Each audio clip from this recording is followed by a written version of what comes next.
is control limit and specification limit. Earlier they used to ask deeper questions. Nowadays they are not asking. But anyway, let's understand. I will try to put it as simple as possible, okay, without any measurements. See, control limit and specification limit can be calculated, but we are not going to go into calculations. This control limit is otherwise called as process limit. CL or PL. Control limit is what? CL. Or you can even call it as what? Process limit. PL. Okay. Now,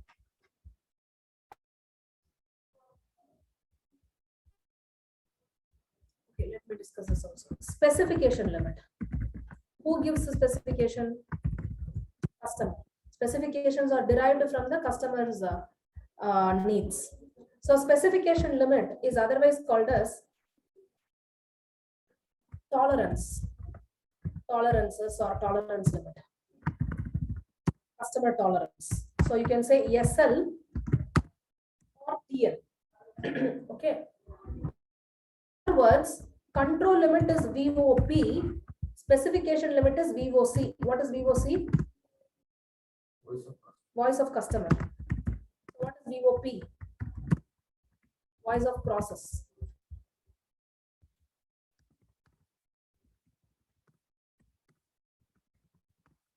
Okay. For example, you are calling a restaurant. Okay. The restaurant, you want your food to be delivered maximum in how many minutes? 45 minutes. What is your tolerance? 45 minutes. 45 minutes is upper limit or lower limit? Upper limit, which means minutes if it goes, you want to reject the food, right? So let me say 45 minutes is the upper tolerance limit. Will you have a lower tolerance limit in this case? Will you say that below this, if you deliver, I will reject? Will you do that? No. So here in this case, there is no lower limit possible. Here in this example, only upper limit. The customer may give only upper limit, right? So the customer says that 45 minutes is my tolerance. Beyond that, I don't accept the product. Now this restaurant history. So its upper limit is 30 minutes. So very, very less probability that this restaurant will deliver more than 30 minutes. Their upper limit is what? 30 minutes. So this 30 minutes is upper control limit and 45 minutes is upper specification limit. Is this restaurant a good restaurant or it has to be improved? It is a good restaurant. Because why? Because the control limit is below the tolerance limit. So they have a history that they will deliver usually what is their high limit? 30 minutes. There is a very, very less probability they deliver beyond 30 minutes. Anyway, the customer expectation is what? 45 minutes. So even if there is 1 or 2 minutes higher, it is still within what? The customer's acceptance range. Correct? So this is a good restaurant. But if it is opposite, for example, if the customer expects 30 minutes, customer, nowadays the customer, let's say because of the competitor, the customer now their expectations have grown. So they say that 30 minutes delivery. Okay, otherwise I will reject, or otherwise I will not next time order with you. Maybe I will go to your competitor.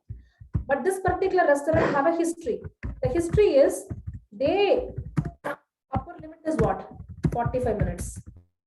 Okay, so they are delivering somewhere from 15 to 45 minutes, right? So here there is a high probability they may slip from the target, right? So this is not good. Do we get it? Write it down. Control limits should always be within the specification limits. Control limits should always be within the specification limits.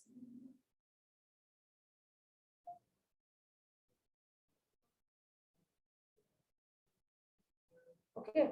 Now let us take here I spoke about only upper limit. Let us take an example for both the limits, lower limit and upper limit. Okay.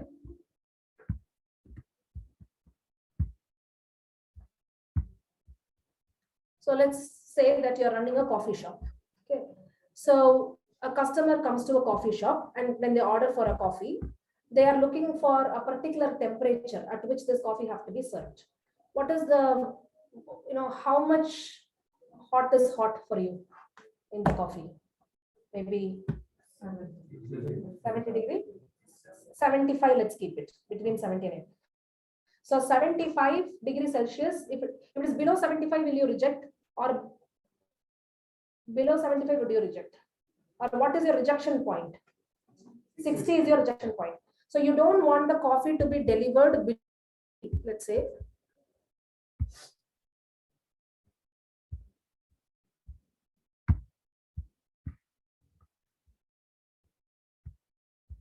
This is what, 60 degree Celsius. Okay. So if a coffee is delivered below 60, what would you do? You would reject. And then you would also reject if it is too hot, because it's very rude, right? To be served very, very hot as well. So let's say 75 is your upper limit. Okay, if someone gives you at 75 degrees Celsius, you yell at them. Okay. So what is this? This is upper specification limit, and this is lower specification limit. So above this also rejection, and below this also rejection. And now this, if now you thought yourself as a customer, right? Now put yourself on the shoes of a restaurant owner or the coffee maker. So this machine usually produces between 70 degrees Celsius, or let's say 65 to 70 degrees Celsius.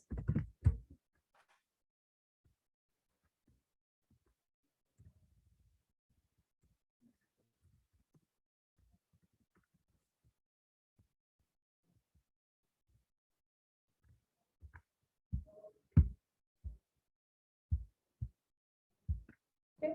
This 65 to 70 is what? It is the process limit. This is what your capability of your process. So how did you measure this?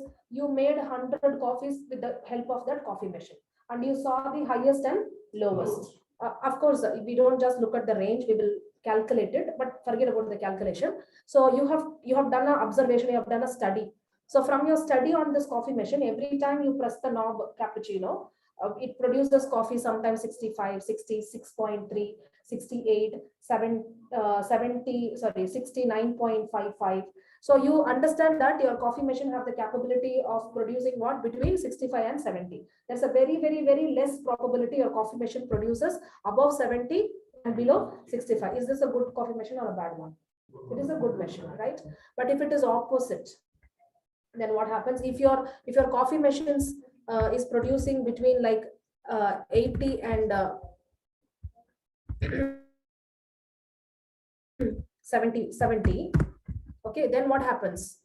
So 80 is here, right? Above 75, above 70, but still what? At least one side, if it gone, it is still what? It's not good machine, right? Which means you have to probably purchase a better machine, or you should be ready for complaints, right? So your control limit should always be what? Within your specification limit. Then only it is a good machine. This is measured. This kind of measurements are this chart that I'm showing you is called as what? Control chart. So this control charts are used in what? Six Sigma. Okay, so here this is how they measure the process. How well, what is your precision, what is your accuracy? Okay, so they do process capability index. There is a study called as process capability index. So control limits are process limit within your internal limit, your internal capability. Specification limit is what is your customer expectation. So your internal capability should be well within the customer expectations. As simple as that. So that's all about the terminologies related to quality. Any questions? We already spoke about attribute data and variable data. Attribute data is what? Countable data. 1, 2, 3 is what? Attribute data. Whereas non-negative integers, and variable data is decimals. Decimals are possible. Measurable data, right?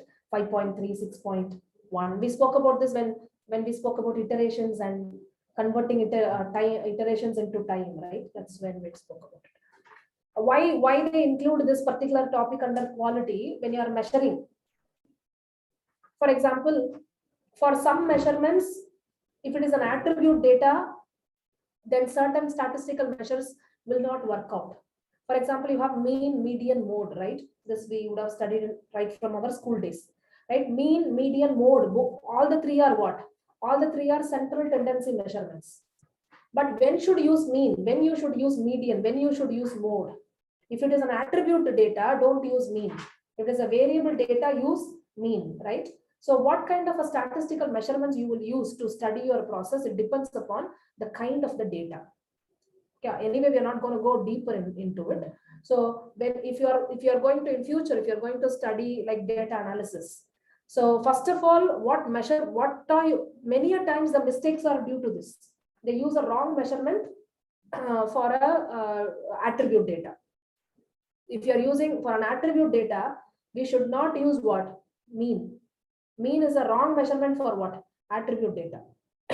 Similarly, a standard deviation should not be used for attribute data. Better to use a range. Range is better for a attribute data, right? So quality measurement, when you say quality measurement, data type again have a very high importance there. Fine. Moving ahead. In quality, there are how many processes? They have given 3, right? Plan quality management, manage quality, and control quality. Plan quality management is a planning process, manage quality is a executing process, and control quality is a monitoring and controlling process. So if you are in plan quality management, what are you doing? Let's list them.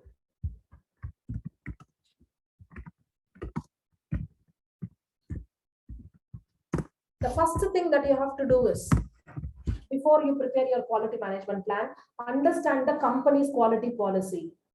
Okay, what is your company's quality policy? What is your company's inspection procedures, testing procedures, escalation procedures, non-conformance reporting procedures? So understand the quality procedures. Okay, so review or understand quality and procedure of your company. So whatever you're going to do in your quality related aspects, you're going to do in your project, it should not deviate from your organization's procedures. Review quality policy and procedures of your organization. This is the first step. Often asked question. How they ask the question? You are a project manager. You are going to draft the quality management plan. What is the first step you would do? This was a very often asked question. Start with understanding the quality policy and procedure of your. So if your organization is a lean organization, then you have to implement lean in your project also. You have to follow those lean practices in your project. You should know what are the data by your organization. So similar data you have to capture from your project as well. The second one, determine quality standards to be followed. If you're ISO company, follow ISO standards, ISO 9001, 47000 or 17001, so on and so forth. Or if your company may have rating systems, right? They may follow certification systems, rating systems. Then you should know what rating systems that you have to follow in your project. So be aware of the quality standards to be followed. Determine customers' quality requirements. What? Because quality itself means what? Customer expectations. So according to this customer, what is quality? For many products, they directly tell you grade 1, grade 2. For many products, they don't directly tell you grade 1 or grade 2. So for that particular customer, which grade this customer is expecting, and what is because some customer may spend less money but looking for only moderate quality, right? So some customers are willing to pay premium and also go for a high grade product. So according to this customer, what is grade, which grade this customer wants. So be aware of that. Value definition, define value in the shoes of, standing on the shoes of the customer. Next one, define quality roles and responsibilities. In predictive projects and in large projects, if you're larger organization, then you may have a separate quality department. You may have a designated QA, QC, quality manager, auditors, etc. But if it is a small team, particularly agile team, there's no separate quality team. Whoever is execution, they will only have to take care of quality. But always remember, if you are the executor, although you do not have a separate quality team, but if you are the executor, you should not audit your process. If you are an executor, your friend or your colleague will audit your process, you will audit their process. That person will inspect your output, you will inspect their output, right? So it should anyway be, if you do not have a separate quality team, so you will take the position of quality for other people and they will do it for you. So do you have a separate quality team? If not, what are the duties of your execution people in quality? Define the quality roles and responsibility. Next one, prepare checklist, quality checklists. So quality checklist is nothing but audit checklist and inspection checklist. So be ready with this. Identify quality metrics to be captured in your project. First of all, what is quality? We said customer expectation, right? So what are the quality metrics? What kind of quality metrics that you are following in your organization?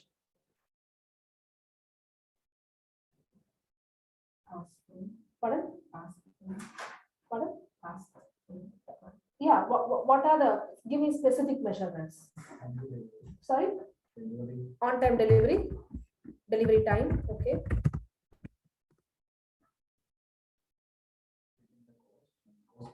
Cost effectiveness or efficiency. Defect rate, failure rate, yeah. Delivery time, speed in the sense process time. Okay, delivery time, or you can say cycle time. Okay, cycle time or velocity. Okay. Now look at this. Quality is related to what? Quality is not only related to scope. Quality is related to what? Time. And we spoke about the triple constraint, right? Where is quality in that? Quality is in the middle. Okay. Quality means what? Achieving the scope in the given time and even in the given cost, right? So there is no separate measurement for quality. Your scope measurement, your time measurement, your cost measurement is what? A quality measurement. Your SB, SPI, CV, CPI. These are also what? Quality metrics. You can call them as what? Quality metrics. Schedule variance, schedule performance index, cost variance, cost performance index. Those are also what? Quality metrics. In addition to that, defect rate, failure rate, cycle time, velocity, all of these are what? Quality measurements.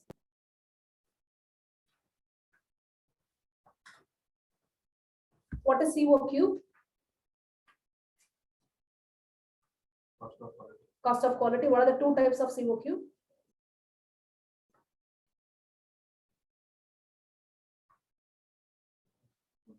Cost of quality. What are the two types under cost of quality?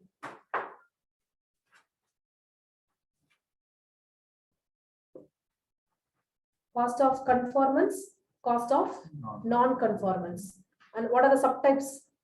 Cost, prevention cost and inspection cost comes under cost of conformance. Failure cost, internal failure and external failure cost comes under what? Very, very important concept of cost of quality. It is repeating in two areas. We anyway discussed under cost, right? Definite question in cost of quality. Okay, be aware of that, right? So cost of quality, if you measure, that also comes under what? Quality metrics. Okay, measuring cost of quality, how much that you spent directly or indirectly on prevention cost, in the inspection cost, in failure cost, all this comes under quality measurements. So if you document all of this in a document, and that document is called as what? Quality management plan. Okay, so what is the output of this process?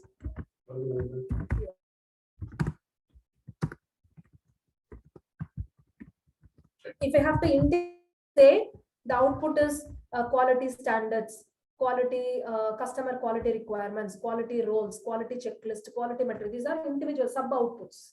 Okay, but if I have to give it a single name, quality management plan. Okay,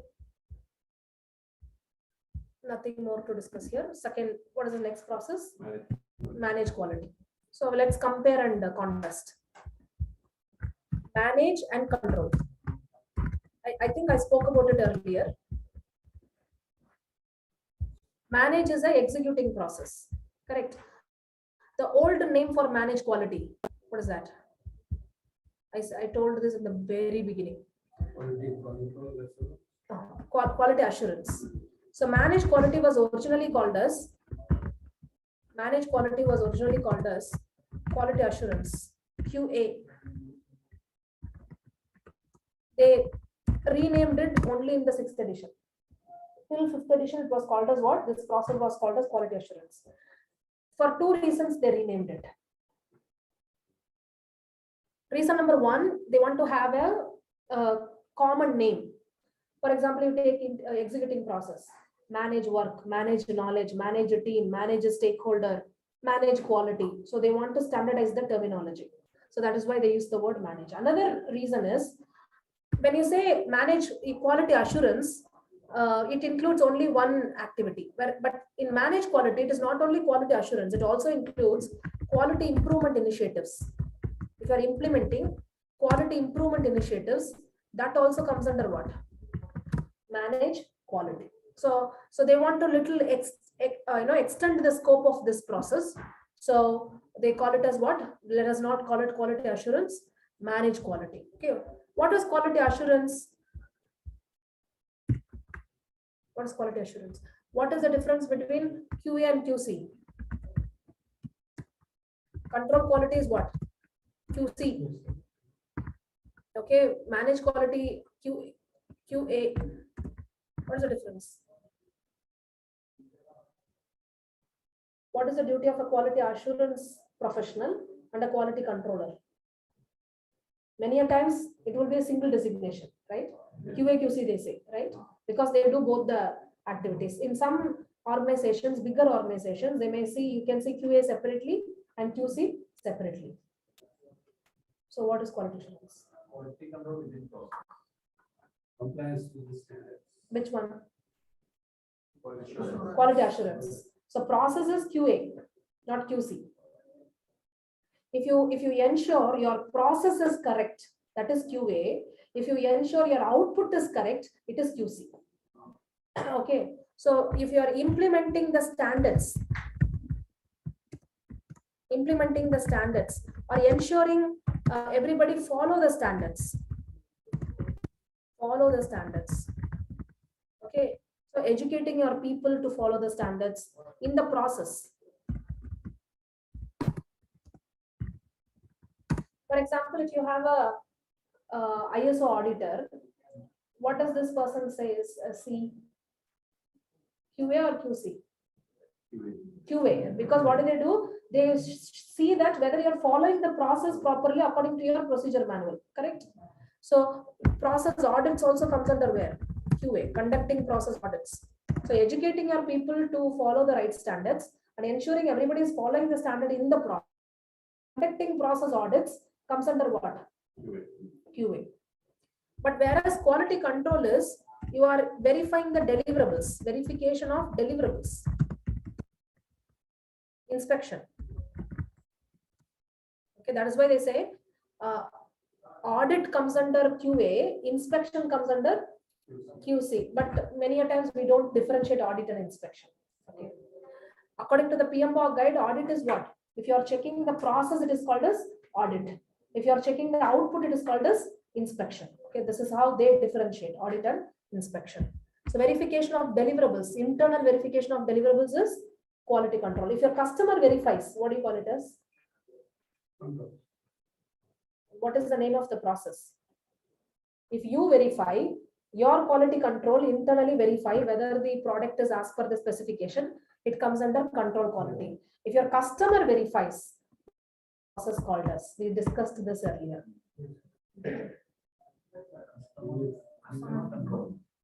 Name of the process out of the 49. Sorry? From the 49, there is one process for customer verification. What is that process?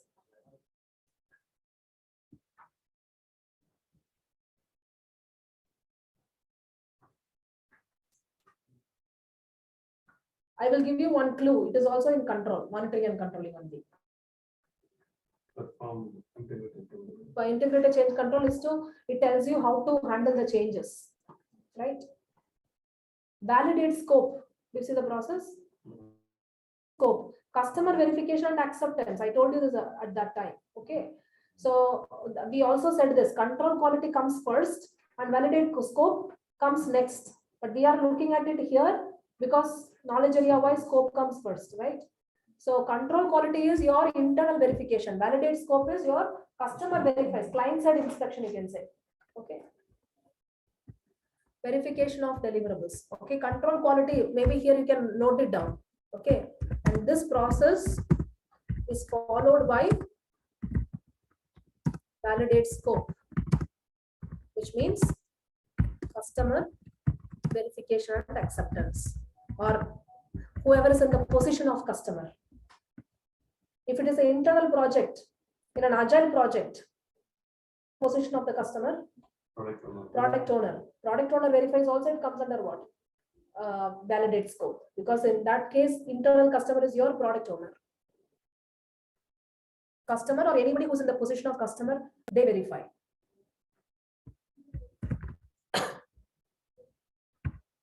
Okay, you have verified, your customer have verified. What is the next process?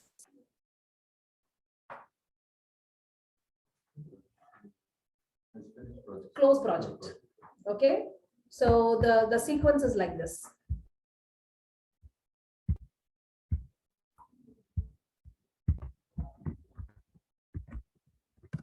First, produce the deliverable.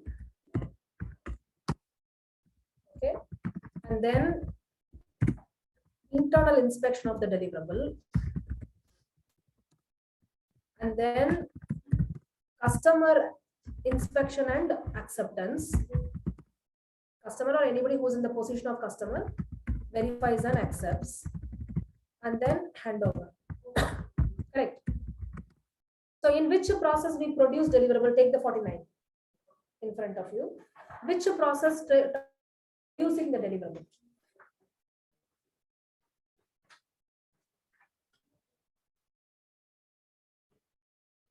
Production comes under which process group, first of all? Executing, right? Executing. You see a process by the name direct and manage project work. Yeah. Direct project integration management. In the output, what is we spoke about this? Direct and manage project work. What the output is? What deliverables? You're producing the deliverable, right? What is the identification number? 4.3, correct? So in 4.3, what are you doing? You are producing the deliverable, direct and manage project work. So the output here is deliverables. Inspection of deliverable is happening in control quality. 8.3, correct? Is it 8.3? So 8.3, inspection of deliverable. What is the output here? Verified deliverables. Wherever you see in your exam, deliverables are verified. What does it mean? It means that internal inspection is over.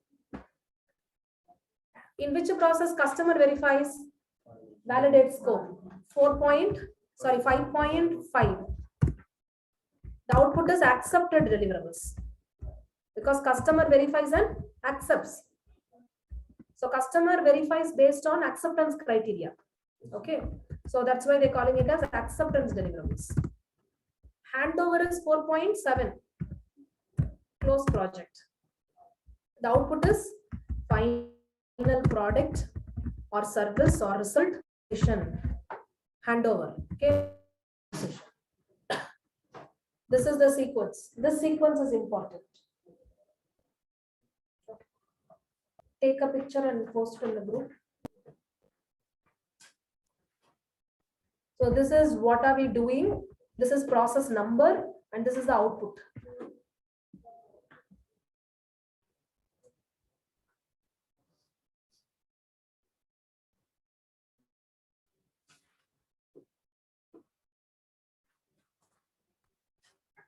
Do we understand the difference between QA and QC? Are we okay? Done? Right. So let's go back. So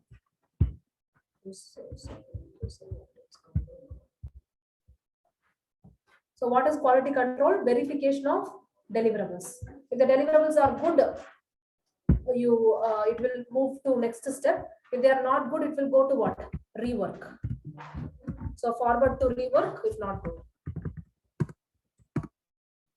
Correcting the deliverables. So here what is done? Deliverable inspections. Inspection of deliverables. Some questions. You know this just to, what is population and sample? What is sample? Representing the population. Representation of a population. Population means the complete lot is called as what? Population. And sample is a representative of the population. What is meant by census survey? What is meant by census survey? Mass survey. Okay. If you study the complete population, it is called as what? Census survey. If you study only the samples, it is called as what? Sample survey. If you inspect all the items that you produce, it is called as what? Census inspection. If you are taking only few samples and then inspect, it is called as what? Sample inspection, right? If you have mass production or lot of items are produced, you usually go for a sample. Or if your number of units is only, for example, for a car, each car may undergo inspection. But if you are probably inspecting chocolates, maybe you will take a sample and probably inspect. Now we have got machineries where everything can be inspected. While the production is happening in the conveyor belt itself, inspections may happen. But if not the composition and quality, at least some inspections can be a census itself means what? Studying the whole population. Do we get this? What is destructive inspection and non-destructive testing? The sample will be broken and right. Right. You cannot use the sample after the destructive testing, right? So which is costly? Okay, these all of you know this, right? Sample size 30. They actually how to calculate the sample size is a topic. It depends upon the okay. Why they say 30 is there are, when you do, I told you there is a hypothesis testing, right? There are two tests. One is called as T test and another one is Z test. So this is not very accurate, I would say. Z test is better actually. So if you cannot do the Z test unless and until the sample size is greater than 30. So T test can be done if the sample is less than 30. If you have the sample more than 30, you can go for Z test. That is why they usually say sample size should be greater than 30. But how much should be your sample size? It depends upon your population size, right? If your population size is larger and larger and larger, your sample size should also be what? Relatively larger. And not only that, it depends upon the confidence level that of your research. For example, you take WHO. When they approve the vaccination, some vaccination they did not approve, right? They said that the confidence level that projected was less than the global standard, right? Only if it was like 95, 96, 97 and 90, like that, what did they do? Only for this confidence levels, we will WHO will approve that vaccines, correct? But how do they identify that confidence level? Depending upon the sample size. Okay, if they have taken more samples and given correct results, good results, then the confidence level is based on the sample size as well, sample size and the result. So if you want to keep more confidence level, because when you are doing a research, what are you doing? You are forecasting. There's no guarantee. It is still what? A forecast. So there will always be a probability of error, which people call it as alpha error. Okay, what is that? Probability of error. So when you say 95% confidence, indirectly what you are trying to say? 5% error is possible. That's what you are trying to say. When you say 99% confidence, it means what? 1% probability of error. Never you will give a research report 100%. That is invalid. You can never say 100%. It can either be 99, 95, 90. These are the levels, confidence levels. So if you want to have a 90% confidence level, your sample size can be smaller. Higher the confidence level, higher the sample size. So that is a way to calculate it. So first they will determine the alpha error percentage, then they will determine the population size, and then they will have the average variation in your process. Based on that only they will determine what, there is a formula for it to determine there are 8 formulas to my knowledge. Okay, maybe it can be more. To my knowledge, there's only 8 formula to calculate the sample size, ideal sample size. Anyway, right. So under manage quality, we said that it is quality assurance, implementing the standard, conducting process audits, and also implementing improvement initiatives. What is improvement, by the way? Solving a problem is what? Improvement. That is why in lean they say problem is an opportunity. Opportunity to what? Improve. If you don't know problem, how do you improve? How do you know where to improve? That is why they say reward a whistleblower. Whoever tells a problem, reward them. Okay, they gave you the opportunity for improvement, right? So implement improvement initiative. This also comes under what? So in other words, problem solving.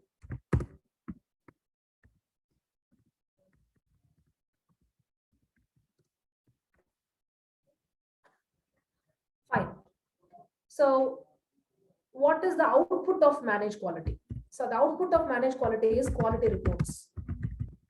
Quality reports means your audit reports. When you implement the improvement Six Sigma, if you are introducing, report about whatever you have done, right? What problems did you solve? Your gap analysis reports. Okay, all problem solving reports will come under quality reports. And here the output is, in control quality, the output is verified deliverables and the quality control measurements, QC measurements. How many defects were there? What was the reason behind the defects? Others, your failure rate, defect rate, specification missed. What are the specifications which were missed? So those measurements, your inspection results, that's what you call as QC measurements. As usual in any executing or monitoring and controlling process, the output will be change request and updates. That also comes in. So that's all about the 3 processes in quality. So there are 7 quality tools. That is the last thing in the quality management. So 7 quality tools. I'm going to list the 7 quality tools, and I'm going to give you a 1-line description of all the tools. That's all. So for details, you will go. Sure.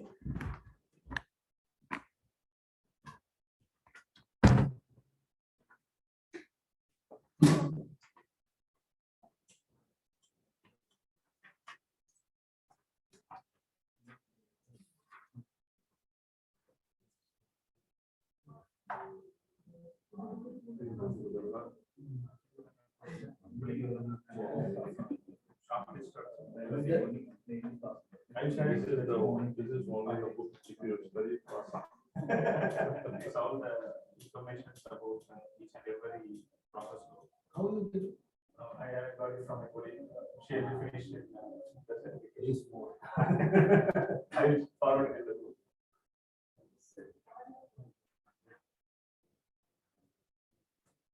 Somebody has done it.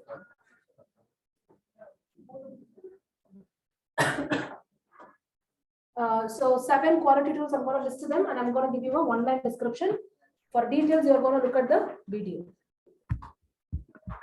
So these 7 tools can be used in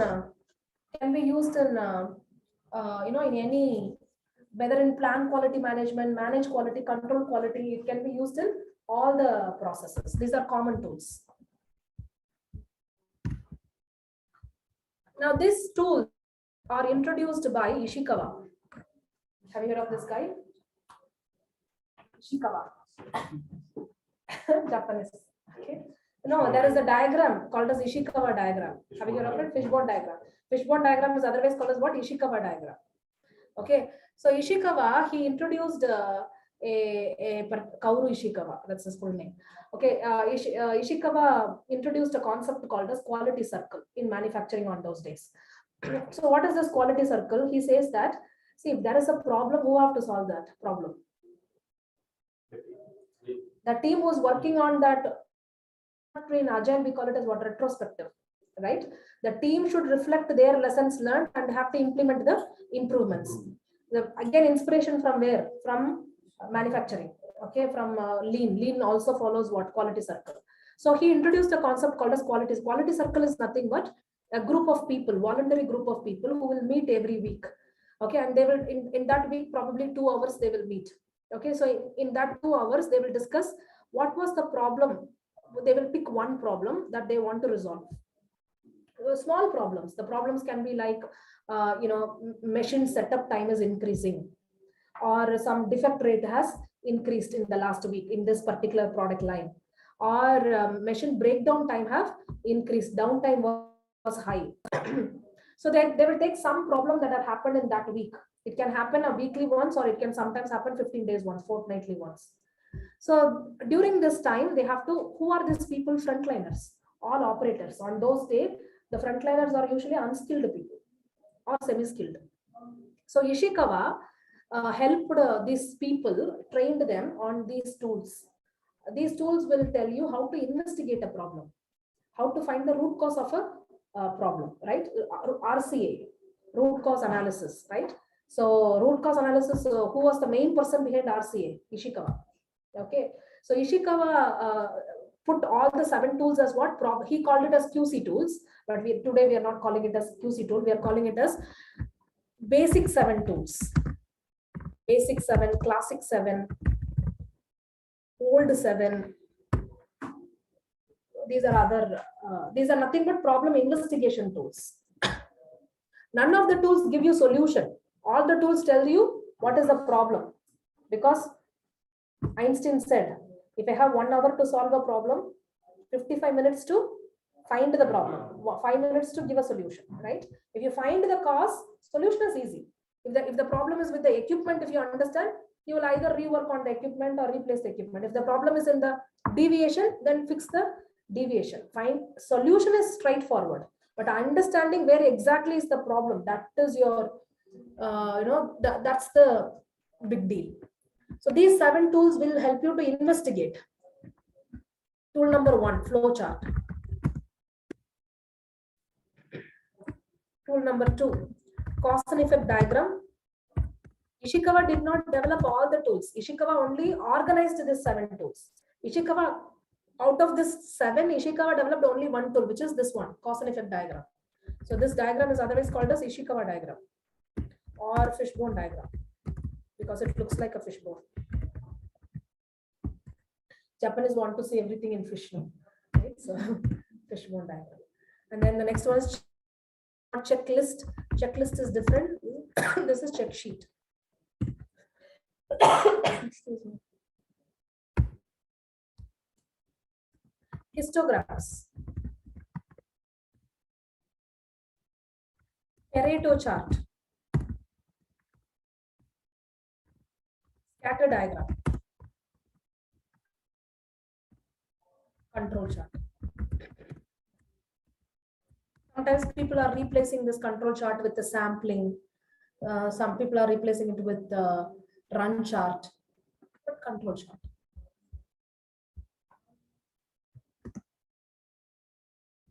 What flow chart tells you? The flow of The process. So flow chart helps you to understand your problem. So usually they say, if you want to understand the problem, first understand the process. Okay. So understand the process. Shows you the process steps. So process steps are visually displayed.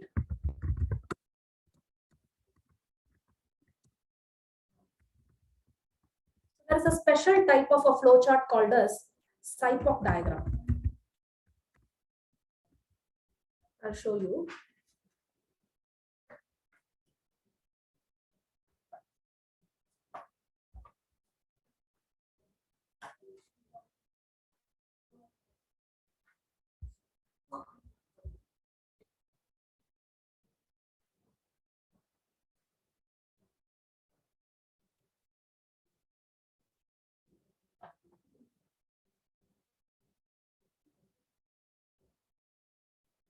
You know a simple flowchart, right? See, this is a simple flowchart, right? So you will have geometrical shapes, like oval shape means start or end. A rectangle means process step. Diamond, decision box. Circle, loop. Okay, there are multiple. So this is a simple flow. Just shows you the process steps. But there is SIPOC diagram. S for supplier, I for input, P for process, O for output, and C for customer. So in the normal flowchart, what do you see? You see only the process steps. You don't see what are the input to it, output to it. You don't see who is the supplier or customer, right? But SIPOC diagram shows you much more insight about a process. So it shows you the process step and input means what? What is meant by input? What is the input for a process? Material, manpower, machines, even information, data. Data is also what? Input.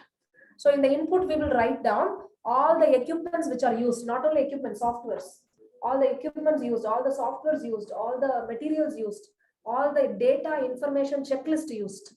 So whatever is required to conduct these process steps will be written, listed down here. And whatever comes out of the process, what comes out of a process? Product, report, measurements. Sometimes customer himself will come out. You take a hospital, what is the output? Treated patient is the output, correct? Customer himself is the output. If you go to a salon, what is the output? Beautiful you, right? That is your output, right? So transformation, right? So here who is transformed? We are transformed. Sometimes the customer himself or herself could be a output, right? So whatever comes out of the process, data, report, product, service, everything will be written here as what? Output. Whoever gives you the input, they're all called as supplier, not only the external supplier. For example, you have a machine. Machine is the input. Who is the supplier for this machine? Manufacturer of that machine. The one who maintains the machine, they are also called as who? Supplier. The one who gives this machine, the one who maintains this machine, the one who repairs this machine, the one who is going to dispose this machine, they're all called as who? Everybody who's going to work on the input in some manner, they're all called as what? Supplier. And whoever is going to puts. If it is a report, if you go to a doctor, doctor gives you a prescription. Who is going to use the prescription? Pharmacy. You, and pharmacy is going to directly use this prescription. So pharmacy is a customer for that particular process, right? Whoever is going to directly use it or indirectly use it, the outputs, they're all called as who? The customers, right? Internal customer and all external customers. So this is also called as what? A flow chart. This is also what? A type of a flow chart. And usually they draw the SIPOC diagram at a macro level. Okay, first they will start with the SIPOC diagram and then they will go for what? Simple flow chart for a micro level. So SIPOC diagrams and simple flowcharts will give you a good insight about your process. In Lean, they use another flowchart. Write it down. In Lean or Agile, they use a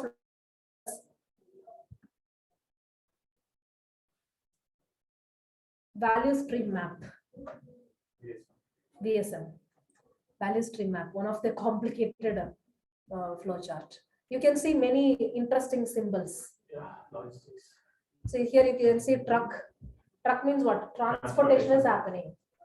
Supplier and customer, external organization are shown as what? Value stream map. VSM. Value stream map. See, there one of the students said that he got in one of the option, he saw value stream map. Okay, in the option. Although there were no question, but you should know what is value stream map. What is value stream map? It is a flow chart. It shows you what value stream map shows you. It shows you what really happens. If you're drawing a flow chart for your company, what would you do? How do you draw a flow chart? You'll go and talk to people, right? If you're going to document a HR process, you go to HR and you'll ask HR, what are you doing? Okay. Sometimes they say what they do. Sometimes they say what they even don't do, right? What has to be done, they may tell you that. But if you're drawing a value stream map, you should go to the Gemba and you should follow a raw material. Sometimes they say you are the raw material. You think that you are the raw material and think what are experiences that are happening to you. Okay. So here you see supplier is sending the load. Okay. Weekly load. Actually here we write how much was, when I visited, how much was sent. Even that was same. And this raw material goes through how many steps? 5 steps before it becomes a final product. Step 1, step 2, step 3, step 4. You see a different kind of an arrow mark here, right? If they give you this arrow mark, it means push production. What is meant by push production? What is pull and what is push? Sorry?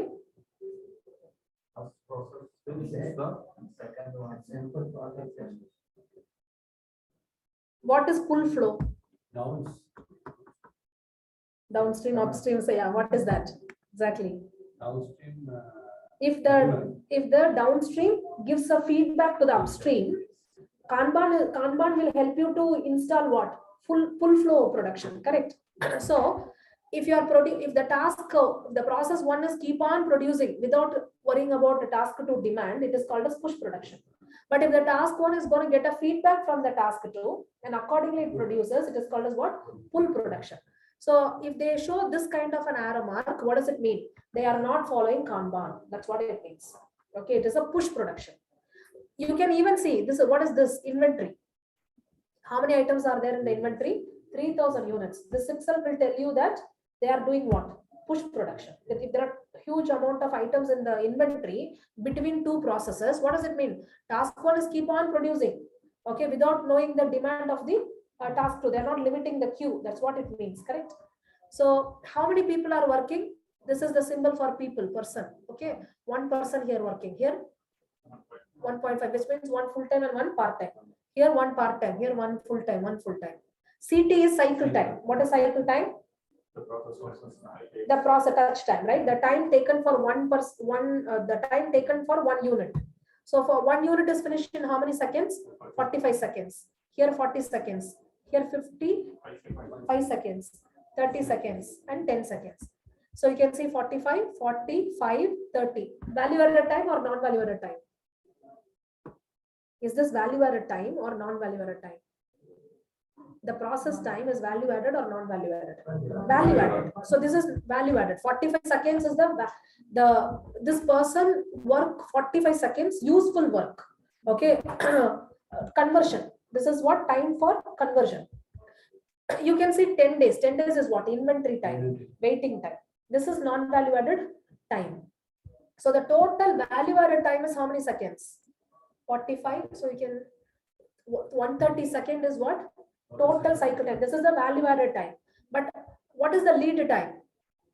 The supplier sent the material, and it was waiting in the godown for 5 days.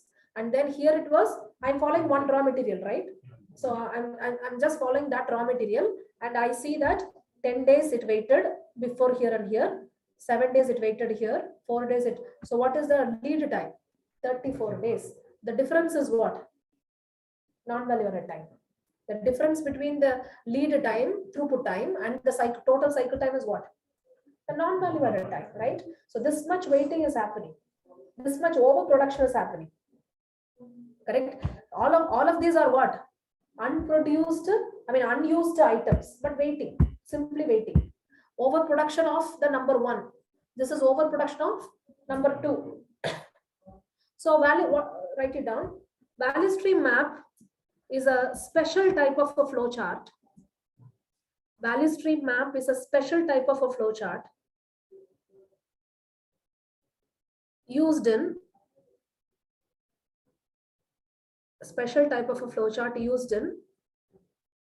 lean or agile to identify waste,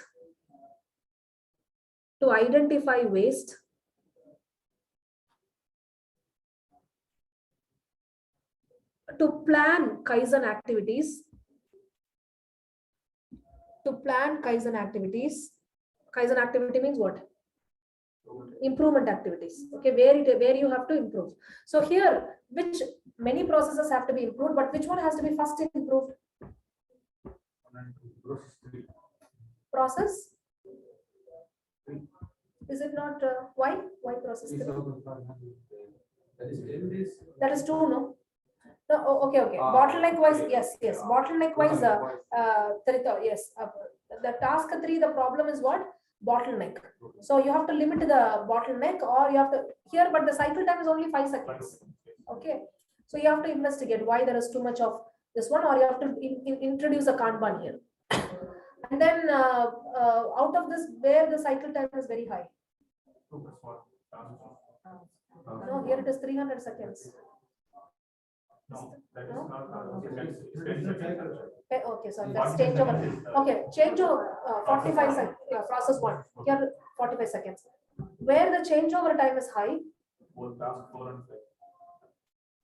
5. 300 seconds. Okay. And then waiting time is high here. Okay. So it will help you to identify what kind of improvement has to be done in which area, where which process have which problem. Okay. And you can also understand like weekly production. Can we reduce this to daily supply, just in time? The customer we are shipping it what? Daily, right? But supplier we are taking it weekly, right? So here we are giving a just in time supply, but we are not taking a just in time supply, right? So can we reduce this? That we have to do more investigation. That's it. So this is what flow chart. Yeah. Here it is in this particular process that is taken for example, it is push. Yes. So if it is full, what should be the arrow? Yeah, no, he's asking the arrow. It will be between one process and another process. The arrow mark will be like this. That shows we have to understand it's a full type. Yeah, which means already a full production is already there. This kind of diagrammatic. Yes, there are. I have shown only here. We are showing only how many? Symbol 1, symbol 2, symbol 3, symbol 4, symbol 5, 6. Right? To my little knowledge, 50 symbols. There are more than that for value stream maps. 50. There are symbols for how the shelf is arranged, whether it is a layout, how the layout, whether it is a line layout or a cellular layout, whether the shelf is a supermarket shelf or a first in first out. All this can be shown. That's why it captures everything. It captures the layout also. It captures the arrangement of the people also. Everything. Whether there's a Kanban post, there is a symbol for Kanban post. So if it is already installed a Kanban. Is this following lean? This is followed in lean. This is the starting step for lean. No, this setup, is it lean? Yes. Value stream map is a tool which is used in lean. To start your lean, before even you introduce lean improvement, first what would you do? You do a value stream map. That is push. That means in the lean, push and pull both can be used. No. See, this is just a flow chart. This is just an investigation. So when later we have to improve. Can be converted. Then this is only as is VSM. So then we have to. This is a current state.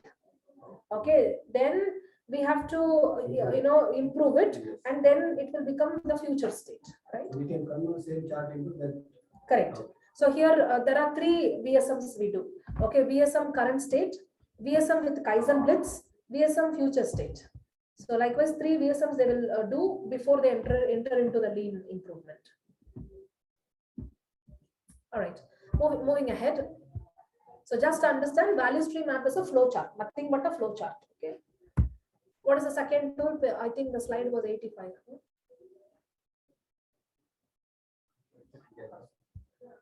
Yeah. Right. So the second step, the second tool is cause and effect. From the name itself, we can understand what is the use of this diagram. To find the cause of the effect. Effect means what? Problem. Cause means source. So identify, this diagram will help you to identify primary, secondary, tertiary, you can keep on increasing. Primary means first level cause, secondary means second level, tertiary means third level, or you can even say root cause. The root cause of a problem. If you show it in a diagram form, it is called as what? Cause and effect diagram.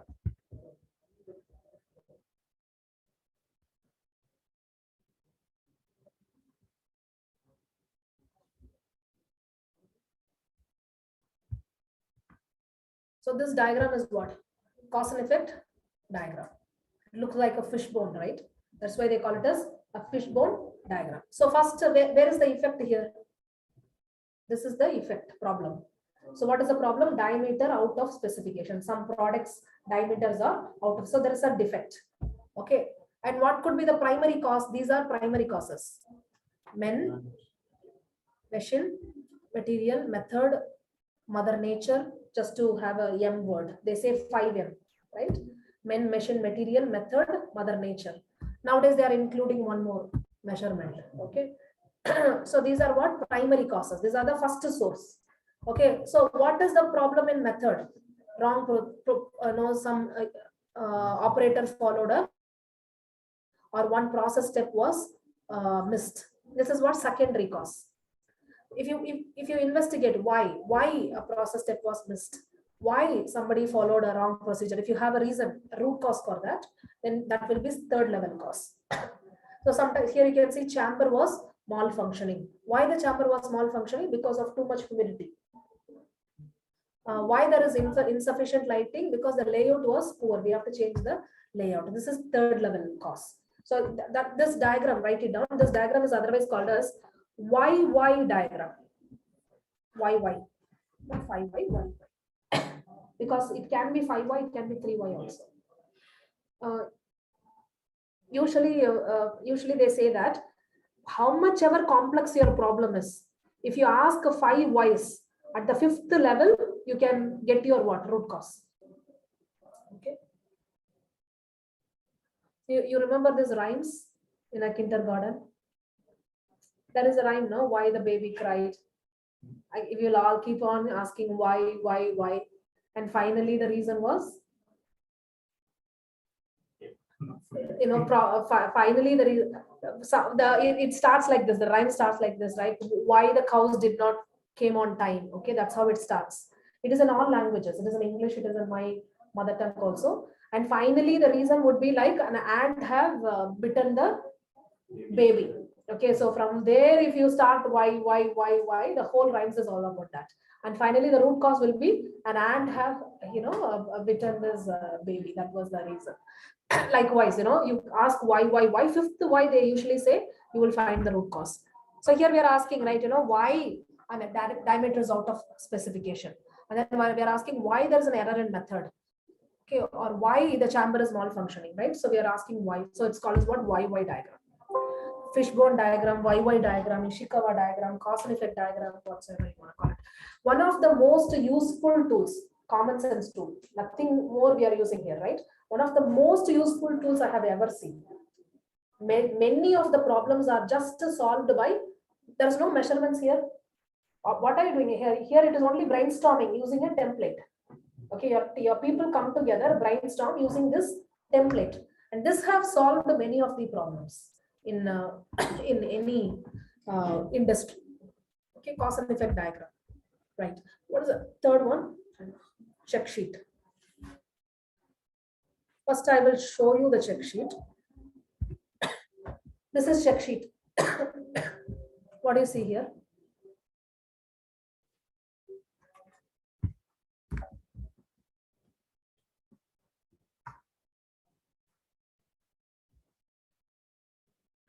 This is also check sheet, but with a tally mark.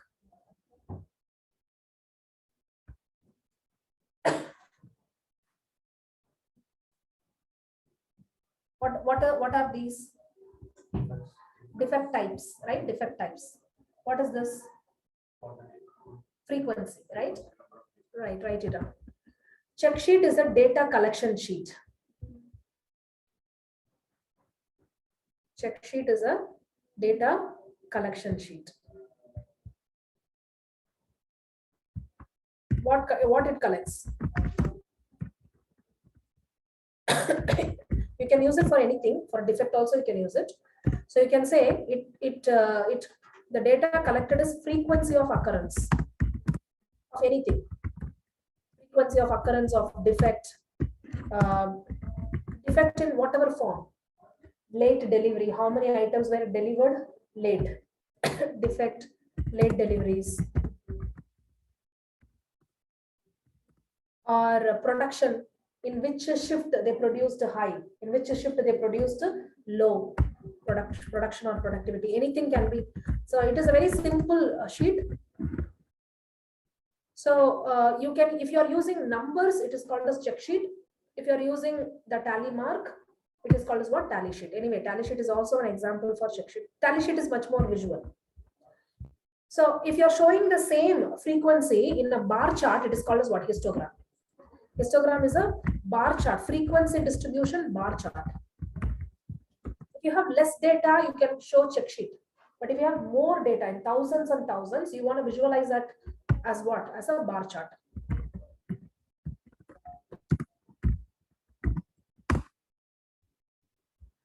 All right. One of the another interesting tool is Pareto chart. Pareto did not develop the chart. The chart is developed by Joseph Juran. But Joseph Juran called this chart as Pareto. Okay, because it is based on Pareto principle. This is also a histogram. This is also what? Nothing but a histogram. In other words, this is also a frequency distribution bar chart. But the only difference is it is a descending order chart. You will rearrange the bar in a descending order. Why? Because this chart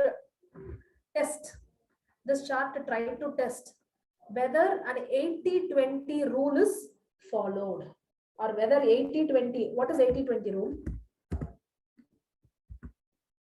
This 80-20 rule is what you call it as Pareto principle. Because Wilfred Pareto is the one who came up with this idea called as 80-20 rule. Have you heard of it? 20% of efforts results in 80% of production. 20% of the effort lead to 80. You can use this anywhere. 20% of the people in my class ask 80% of questions, right?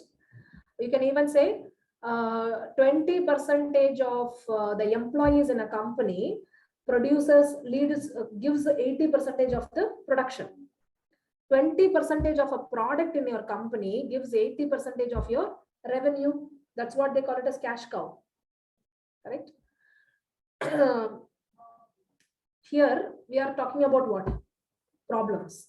20% of the causes will lead to 80% of the defects. Okay, that is what he calls as Pareto. Wilfred Pareto is an Italian economist, an Italian communist. What communists say?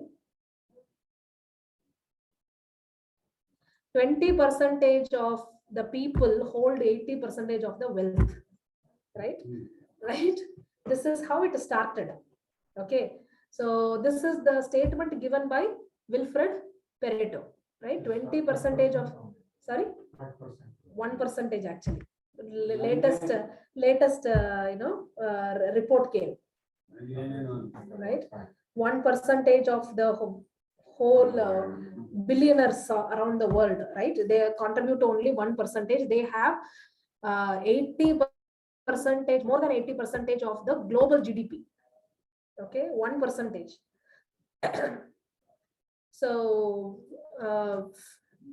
So that's where it all started. This became, you would have heard about this statement, right? But you do not know that is the 80-20 principle. So this statement became very, very popular, and Joseph Juran used this for quality issues. Okay, so Joseph Juran says that, okay, draw a Pareto chart to see whether this 80-20 rule is followed. If this 80-20 rule, for example, the Pareto chart may roughly look like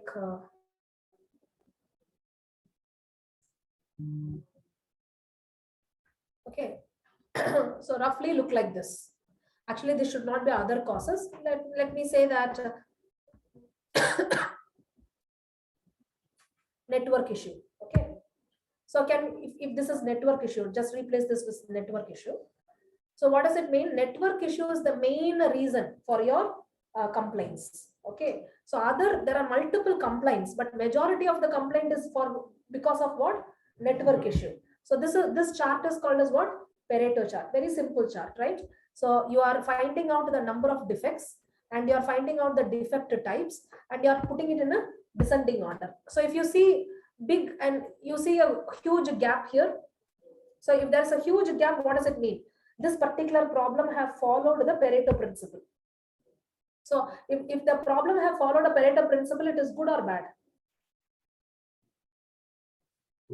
It is good because you don't have to concentrate on all the causes. You have to concentrate only on those causes. So if you concentrate on only those causes, you can rectify majority of your defects. So in other words, it helps you to prioritize what cause you have to work on first. So write it down. Pareto chart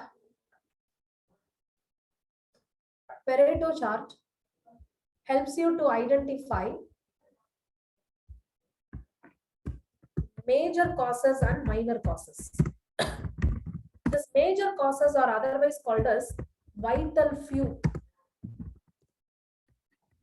and minor causes are otherwise called as trivial many. Okay, trivial many. So Pareto chart helps you to identify which causes are vital few causes and which causes are trivial many. So this major causes are what? 20% of the cause or 80% of the cause? 20% of the cause leading to 80% of the defects, right? So this 20% of the cause that is leading to 80% of the defect is called as what? Vital few, right? And then the rest are called as trivial many. Trivial many. Joseph Juran said that don't call them trivial many. Why? Because today's trivial is tomorrow's vital. If you leave the trivial, it will soon become what? Vital in the future. Okay, today it is contributing only to less defects. But if you leave that just like that, in future it will give you more defects. So call them useful. So sometimes people call it useful many rather than trivial many. They are not vital, but still useful. Okay. Don't, when you say trivial, it looks like you're not even caring about it. So or useful many.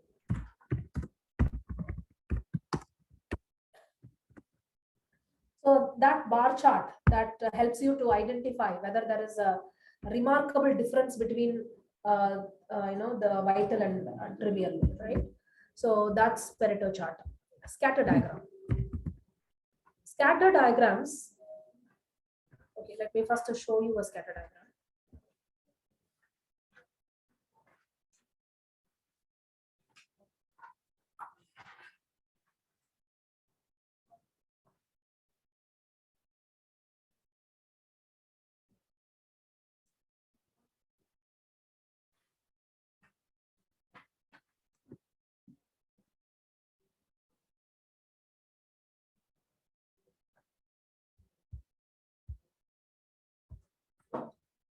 This is a scatter diagram. Okay, don't look at the the points and all. Look at only the diagram. Okay, look at only the diagram. Okay, look at these three diagrams. So there is a X and Y. Okay, now let us consider X is a oil price, Y is gold price. Okay, so this is the X you are going to put oil price, and in the Y you are going to put gold price. So this is oil and gold price in 2020. Okay, and maybe this is in 2021 and this is in 2022. Okay, 3 years. In which of this diagram oil price had an effect on the gold price? High effect. First one, right? So in other words, the correlation is high. So tell me, higher the scattering, higher the correlation or lower the correlation? Lower scattering, higher the correlation. Yes. So higher the scattering. If the scatter is high, what does it mean? There is no much relationship between X and Y. Okay, that's what it means. So what scatter diagram tells you? Write it down. It shows a relationship between two variables. It shows relationship between two variables.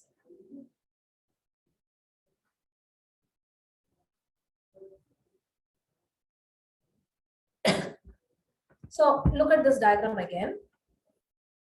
Now here also there is high correlation. Here also there is high correlation. What is the difference? If this is gold and oil and gold, and here also it is oil and gold, what is the difference between this and this? Means, When it increase, that is decreasing. And so in positive, positive. when the oil is increasing, gold is increasing. Here, when the oil is increasing, gold is decreasing, right? So what you have written? Scatter diagram shows two variables. Okay, what is meant by relationship? Okay, point number one. Whether there is a relationship, it shows whether there is a relationship. First of all, it shows whether there is a relationship. It shows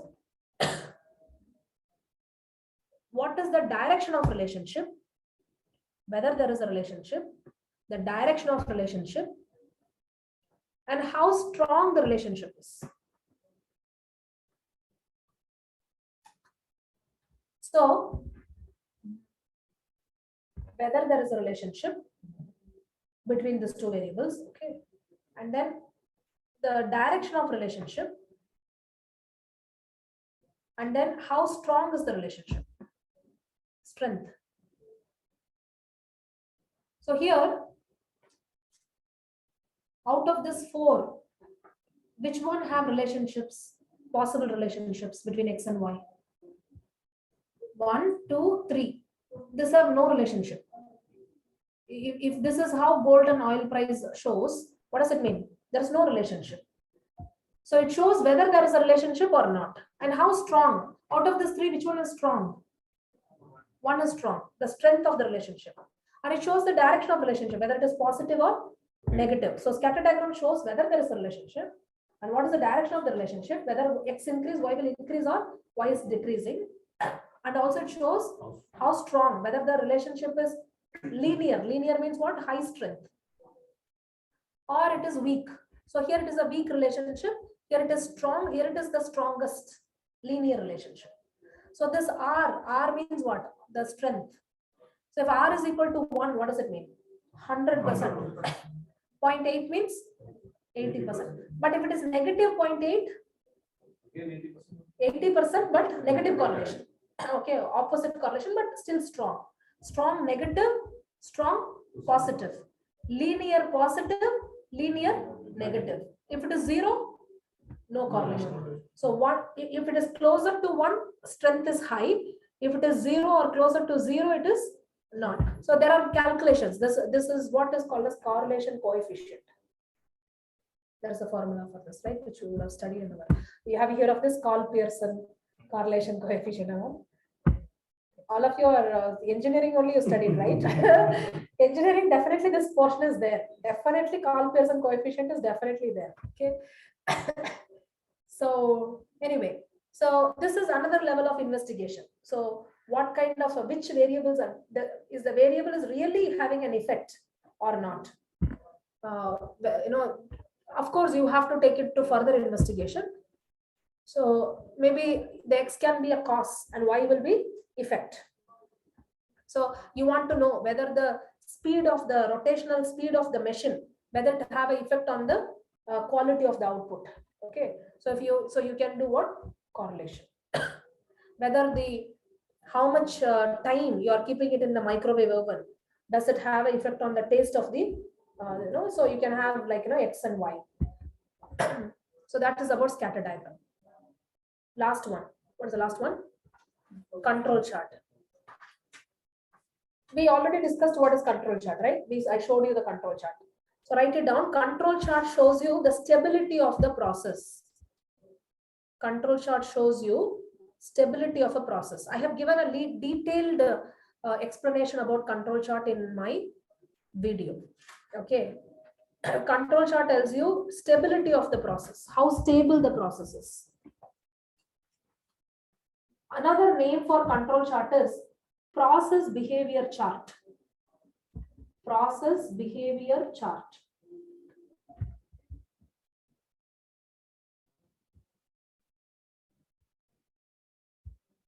Say this is control chart. Okay. So what are this orange line and blue line? Yeah. So the orange line and blue line is specification limit. This line is, this red and green is control limit. And the middle line is mean line, average line. So now let us take this our coffee machine. Okay. So what in the coffee machine, our control limit was how much? 60 to 70, right? So 60 degree, forget about the specification limit, control limit only. 60 degrees Celsius is lower control limit, 70 degrees Celsius is your upper control limit. This is what you expect from your coffee machine regularly, because you did when you newly bought this machine, you did some sampling for, some 10, 100 times, and you got the control limit. And then what you do from now on, after you set to the control limit, you are using your coffee machine every day. Every coffee it produces, it is, so what is this? The coffee produced was like probably between, yeah, go ahead. How much was the control limit? 60 to 70. So leave it, we'll keep it simple, 60 to 70. So if it is here, maybe 65 degrees Celsius coffee. Another coffee was 63. Another coffee was again 63. And this coffee was 71. Now what has happened? The coffee machine have gone out of control. What do you have to do? Stop the process, stop the coffee machine, investigate. Why this coffee machine have gone out of control? Maybe calibration have to be done, or maybe it is overheated. Okay. So what the control chart is showing you, the process behavior, whether the process is in control or out of control. There are many rules for control chart anyway. There are many rules. When would you say your process is out of control? Whenever it goes out of the control limit, is out of control. Not only that, sometimes when you continuously see 73 degrees, 73, 73, 73, 73, what does it mean? Your scale is not working. It is continuously showing 73, 73 means there is a probable defect in your measurement scale, in your thermometer, right? So that is also what? Out of control. Okay, now check your measurement system. Sometimes it will be like consider the mean line is like 65. Okay. So let's say it was up, down. Okay, below the mean, above the mean, below the mean, above the mean, continuously. Zigzag, which means what? There is a lot of fluctuation. Now also you have to stop the process. And you see why there is a up, down, right? So you want to see some stability. So there are rules like that. When would you say it is not stable? Then you have to stop and investigate. Okay. So what you have written? Right. So write it down. A control chart finds common cause and special cause for variations. It finds common causes and special causes for variation. What is meant by variation? Here, variation means difference from the mean. Yes, difference from the mean is called as what? Variation. For example, here the blue line is variation. The blue line is mean line, right? Now, here you see a point, right? This first point. Is it on the mean or away from the mean? This first point. It is different. There is a difference, right? So here also there is a variation. These 2 points are exactly on the mean. So there is no variation. This point below the mean. Again, there is a variation. But these variations are okay. These are common cause variation. There will always be variation. Okay, common cause variation. But this variation is what? Might be a special cause variation. Okay. So if the variation, always there will be a variation in a process. Never your coffee will be like exactly 70.1111, 70.11. No, there will be some variation. If it is not showing variation, which means your measurement scale is defect. Okay. So it will, if these variations are okay, these are common cause variation, no need to investigate. And these variations are what? special cost variation which has to be investigated. So control chart, there are rules in control chart which helps you to identify which variations are common cost variations, which variations are special cost. When you have to investigate the variation, when you don't have to investigate the variation. So this is shown in where control chart. Very useful in manufacturing companies. It is now used. It is used in call centers. Not in call centers. Now they are using it. Right. That's all about the 7 tools.